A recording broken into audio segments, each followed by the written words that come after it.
미국과 한국, 일본의 북핵 수석 대표들이 인도네시아에서 만나 북한 비핵화 목표를 재확인하고 북한의 무력 도발에 대한 국제사회의 일치된 대응을 강조했습니다. 특히 사이버 활동 등 북한의 무기 개발 자금줄을 차단하기 위한 노력을 강화하겠다고 밝혔는데요. 서울에서 만난 미한 외교 고위 관리들도 북한 비핵화를 위한 국제사회의 공동 대응에 한 목소리를 냈습니다. 첫 소식 조상진 기자가 보도합니다. 성김 미국 국무부 대북특별대표와 김건 한국 외교부 한반도 평화교섭본부장, 후나코시 다케이로 일본 외무성 아시아 대양주 국장 등 미한일 북핵 수석 대표들이 13일 인도네시아 자카르타에서 만났습니다. 세 나라 대표들은 북한의 핵과 미사일 위협 등 대응 방안을 논의했으며 어떤 도발에도 북한의 비핵화라는 국제사회의 목표는 확고부동함을 재확인했다고 한국 외교부는 밝혔습니다.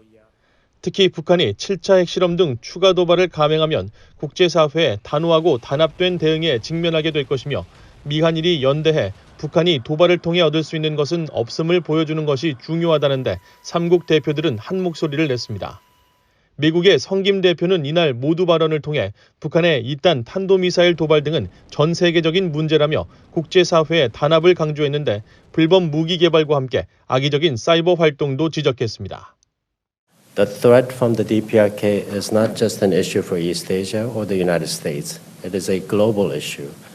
Between Pyongyang's continued unlawful development of nuclear weapons and ballistic missiles, its malicious cyber programs, and its violations of UN Security Council resolutions, the DPRK presents challenges that can only be successfully addressed when the international community stands together and speaks with a unified voice.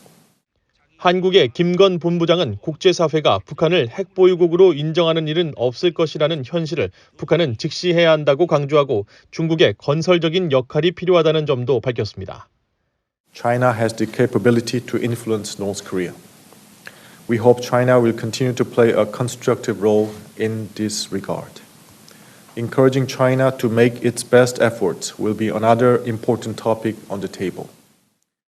일본의 후나코시 국장은 북한의 최근 대륙간 탄도미사일 ICBM 발사가 일본의 방위비 증액을 촉발했다면서 일본이 적기지 공격 역량을 추구할 것이라는 점을 시사했습니다. Japan will increase its defense-related budget to 2% of its current GDP by fiscal year 2027. We will examine all options, including counter-strike capabilities. 미한일 3국 대표는 북한의 핵 개발을 단념시키기 위해 사이버 활동 등을 통한 북한의 핵과 미사일 자금 조달을 차단하고 대북 제재 회피 시도를 막기 위한 노력을 배가해 나가기로 했습니다. 이런 가운데 중국에 이어 한국을 방문한 데니얼 크리튼브링크 국무부 동아시아 태평양 담당 차관보는 이날 최영삼 한국 외교부 차관보와 회담했습니다. 양측은 북한의 핵과 미사일 개발 의지보다 국제사회의 북한 비핵화 의지가 더욱 강하다는 점을 분명히 보여줘야 한다는 데 인식을 같이 하고 국제사회의 단합된 대응을 위한 공조를 지속해서 강화하기로 했다고 한국 측은 설명했습니다.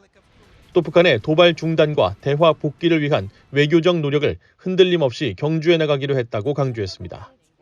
VOA 뉴스 조상진입니다.